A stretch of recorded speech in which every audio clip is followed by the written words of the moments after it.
been the biggest positive surprise of running a VC firm? Positive surprise. Really being able to get in early with great people, great companies, and watch their evolution. You talked about Hairbrella earlier. You know, I met Tracy when she just basically had a prototype of the first Hairbrella.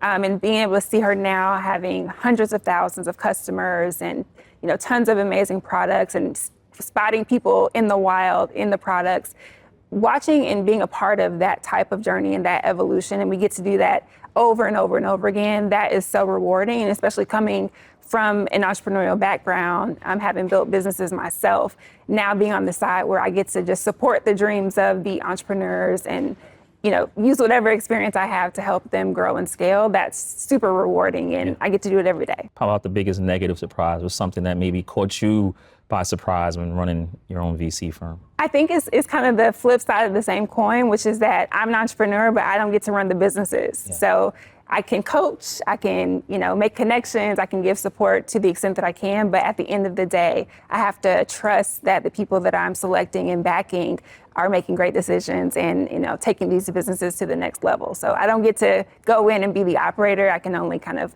coach from the sidelines. Yeah. How about what your investors, what your LPs are telling you about, you know, strengthening the firm and running? Are they telling you anything that's helping? We have amazing LPs, and they have backed tons of kind of storied firms. And so we get a lot of advice. And I think that's one thing that is a plus for us, is that we are coachable. We know that, you know, our experience is not necessarily in the venture space prior to running this firm. And so we really lean heavily on our LPs and getting advice from them and, you know, bringing them into the room when we're making decisions and that type of thing. If you add a new LP, maybe a bigger company, maybe NVIDIA, they says, okay, we're interested.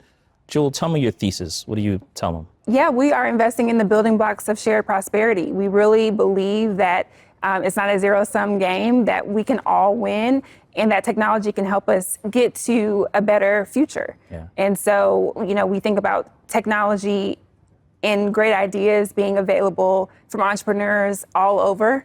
And we are digging and finding in these pockets that everyone else isn't digging. So we believe that we're going to be able to achieve incredible outcomes and returns because we're looking where everyone else is ignoring.